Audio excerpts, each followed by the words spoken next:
everyone, I'm Liv from Liv Creative, and as I say in my 30-second pitch, I do graphic design and photography. And today I thought I would talk about what I'm really passionate about and love doing, which is logos. And when it comes to logos and branding, it's more than just creating some pretty design to then go forward with your business. And that's what I wanted to talk about today. What's a logo worth? Why is it so important? And what I can bring to people's businesses that is different to what other people do, and why I'm so passionate about it. So logos, this is some of my work that I've worked with some really lovely small businesses to create something special that reflects who they are. So what is this worth to a business? So when you're a small business, the biggest issue is that you don't have very much money to work with, especially if you're just starting out. So there's a lot of options out there. A lot of people will jump into Canva, make their own logos, or go online. There's some like free tools like make your own free logos.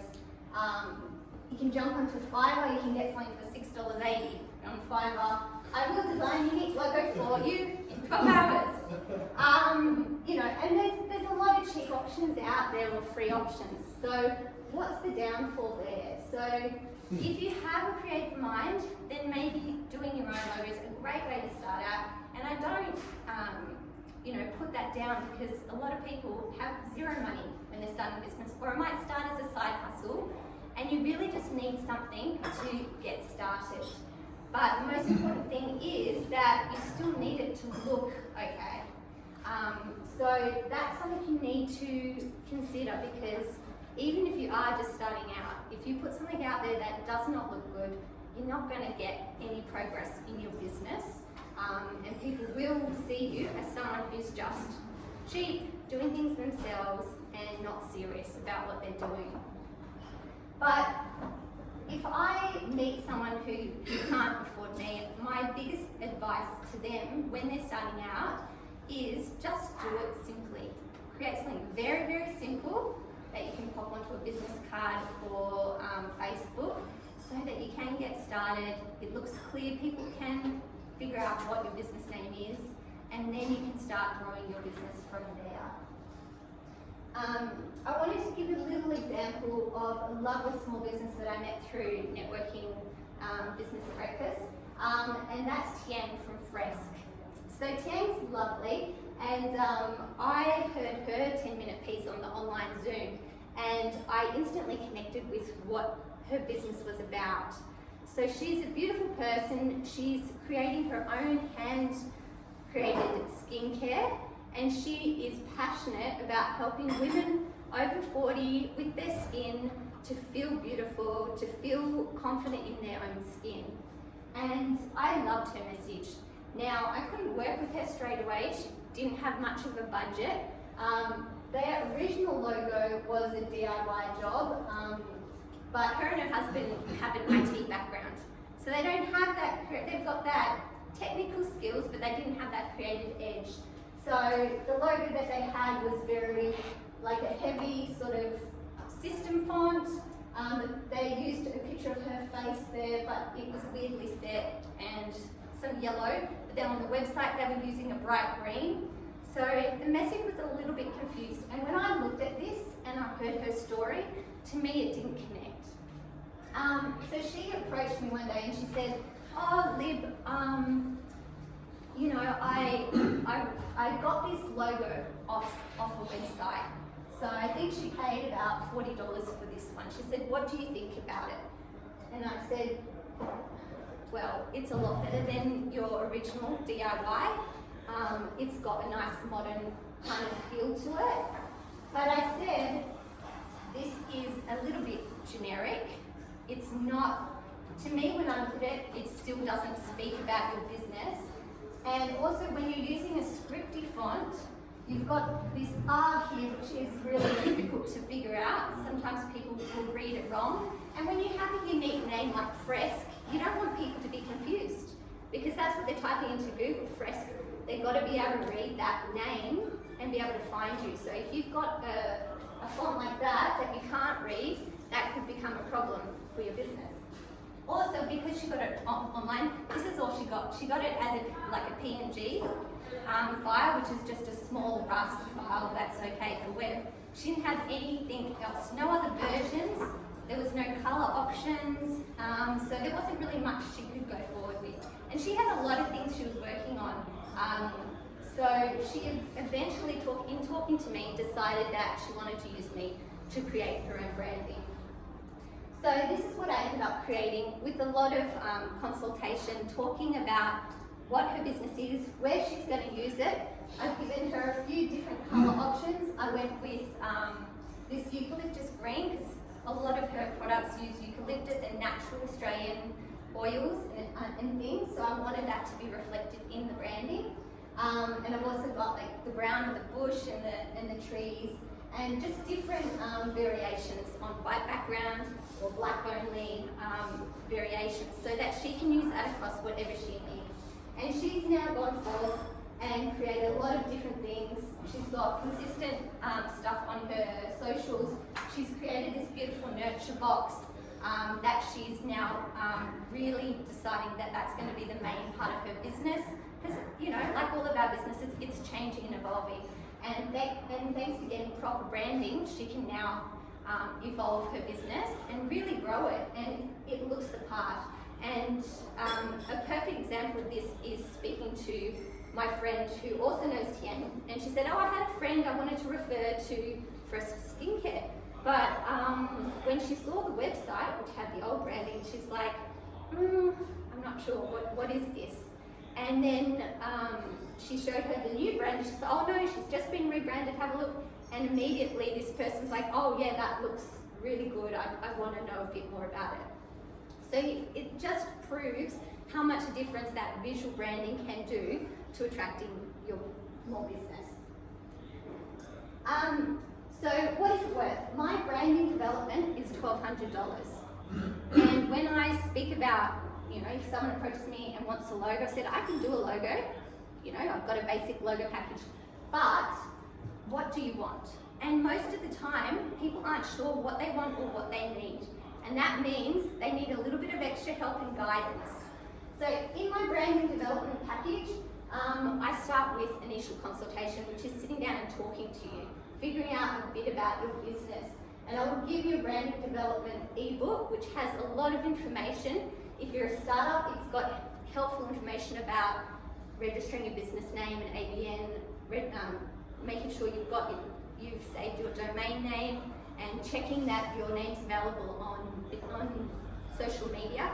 So ideally, you should talk to somebody in marketing and kind of get that sort of marketing guidance, so you can figure out who your target audience is, where you're positioned in the market. And then what I can do is develop that further for your visual branding. And that's what my questionnaires and stuff help to do, to get you thinking about what you want from your brand. And it's so important, you do need to put that homework in, and no one else can do that because you're the one who best knows your business. So I'm giving an example of David's new business that I helped him with. He's not here today, but he had a virtual tour business that he wanted to start promoting. And he got my branding development package because he really didn't know where to start. He's like, I don't know, Liv, I don't know anything, just help me. So we went through all these things, like looking at your industry, who he wants to attract to his business, where he's going to be using it as well, so whether you have business cards, digital, social media, that sort of thing. And also where you sit in the market. There's a lot of things that we go through, but most importantly is what kind of things appeal to you and what you don't like. So if you do go onto Fiverr and get them to do it, they might create something that looks okay, but it might use orange, which you hate, thick fonts, which you really don't like. You haven't told them anything. So they don't know what you don't like either. So it's really potluck whether it comes back with what you want, and you really need to sit down and take the time to communicate everything. So my timeline for the branding development is a minimum of 5 weeks, and I'll go through the process and why I take that amount of time. So a lot of people just need things really quick and they don't really care, and that's fine. So for instance, a plumber, he's got a business, he just needs to look professional. I can help with that, with a basic logo design. But what about the person who's a little bit more passionate, needs a little bit more help, and they really need their branding to communicate about their business, because their business is unique and they care about it like their own children. That's where you need to take the time to develop this, because you don't get it first go.